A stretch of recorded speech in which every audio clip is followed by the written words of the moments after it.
Welcome to cold Melbourne. Yep, it's freezing out there, so I'm going to stay warm in here. Today we're going to embark on our reloading journey. It's going to take a few episodes, so I don't want to cram too much in each, but we're basically going to start from basics: cleaning, preparing, sizing, loading, developing, all the way through to the target stage. Today we're going to start with your basic cleaning of brass. In front of me I've got 90 pieces of brass, range brass. I picked the dirtiest I could find, and I'm going to show you 3 methods that you could use to clean brass, and then I'm going to show you my method. So here's our 3 groups of brass, and they're all equal, they're all mixed brass, there's no particular brands, they were just the dirtiest brass I could find. In the first group, we're going to chemically clean them. The second, we're going to clean with stainless pins in a tumbler. And in the third, we're going to use a traditional method that's been used for years, and that's a different type of tumbler that's a dry tumbler. So here's my first method of cleaning brass. It's a product called Ioso Case Cleaner. I'm not sure if there's any other brands that do a similar job, but I actually really like this method because it's quite simple. So basically, when you get the tip, you get this sock.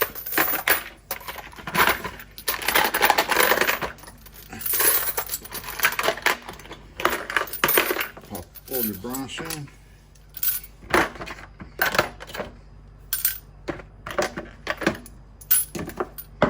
Put that to the side. Zip up the bag. Dump it in the chemical. That's it.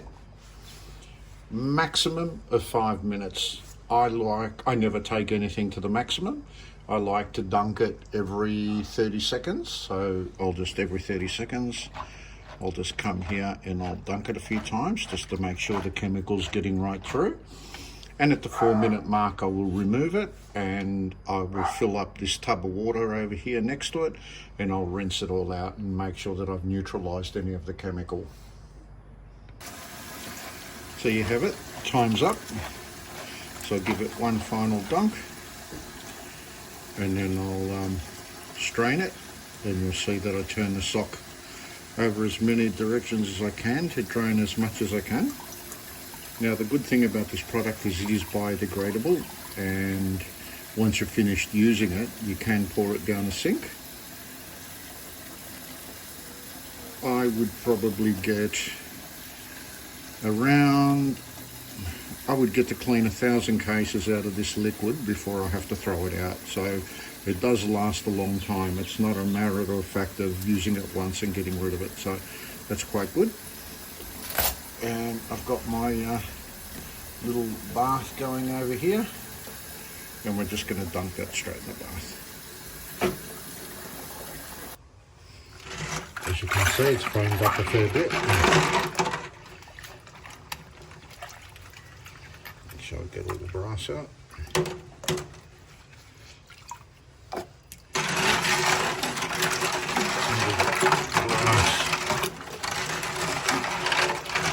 A really good rinse to neutralise it. And there you have it. Have a look at that. If you were only going to use one method, this would be it for me. Because look at that. You saw how dirty and disgusting that brass is. We'll look at it closer under the magnifying glass later, but we'll make sure the other brass is done so we can compare. Method number 2. Wet tumbling. So a wet tumbler is basically a roller that has stainless steel pins. I've got stainless steel pins and balls in there, and it's quite simple. You just make sure you put the dirty brass in, make it clean brass. Chuck the brass in. We'll seal this up. Oh, actually, how about we put some water in it?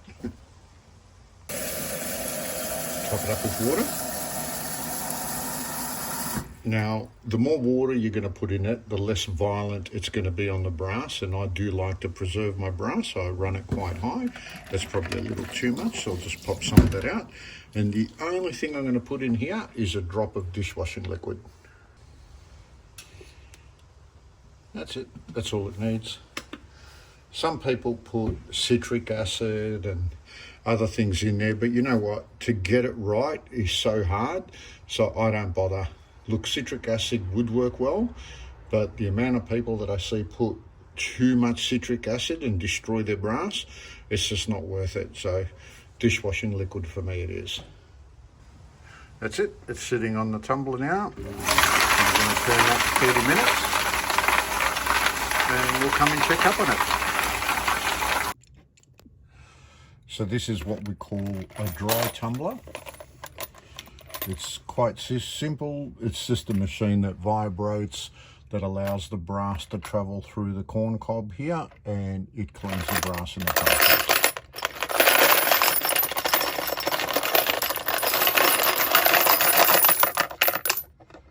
That's it. We've got our brass inside. We'll turn it on and you'll see the action of it.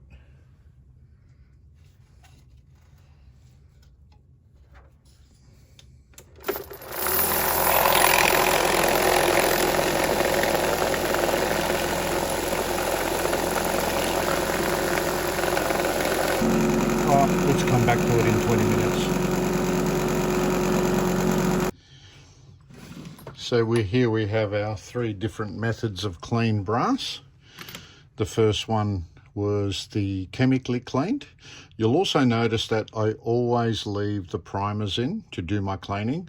And the reason for that is I don't want to spend hours trying to get either steel pins or a little bit of corn cob out of the primer pocket. It takes forever. So I always clean my primer pockets separately, which is that part there. That'll come up in the next episode anyway. So let's have a really close look at these 3 and analyze which is the best. So let's take a look inside the case of the chemically cleaned. As you can see on the outside, it's quite clean. It's cleaned the neck up nicely. Let's take a look inside.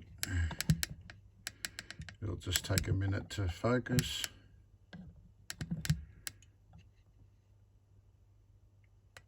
And it's definitely cleaner before, especially around that primer. Has got a little bit of residue in there. Let's see if I can get a better look. That's about the guess we're going to get it. Yet a little bit of residue, but quite clean inside and more than acceptable to reload after it's dried, obviously. We have the wet tumble dry, and you'll see it almost has like a matte finish. That's how they turn out. Clean around the neck. Inside the neck looks okay. Let's look inside.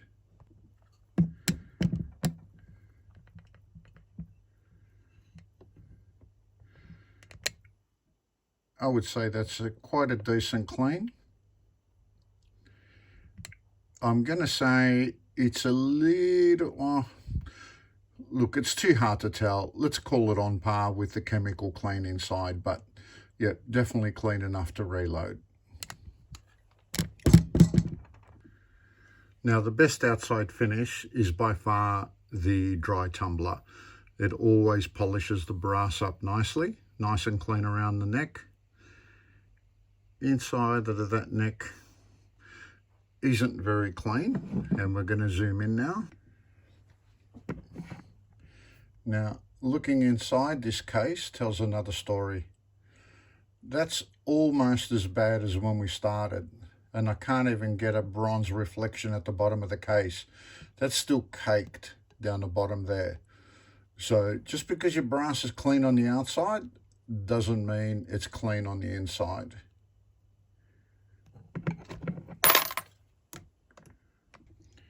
Now, this is why it's very important to inspect your cases thoroughly. Now, this is just a piece of brass that I picked up from the range because I wanted to show you guys. It's an RP brass, and have a look at that split case on the first fire. So you've officially completed your first step in reloading now, and that's cleaning your brass. Now, I did tell you that at the end of it, I'd tell you my method. It's not going to come as a surprise. I do all three processes because I don't believe any one of these single processes is good enough to clean brass. So I will chemically clean first to loosen up all the soot on the brass, and then I will go and put it straight in the wet tumbler, and I'll run it in there for a while. Now, don't forget, I do 200-300 rounds at a time, so we'll just have a cleaning day, and then I put them to the ready to be loaded or ready to be sized. And in the end, I will run it through the dry process tumbler, only because I like shiny brass. It's not going to make it shoot better. This brass and this brass are going to shoot exactly the same. But when I'm at the range and I fire a few shots and sometimes your brass goes a little bit everywhere, I spot my brass a mile away because it's always spotless. Call it OCD, call it whatever you want, but that's my process and I love it and I'm sticking to it. See you at part 2.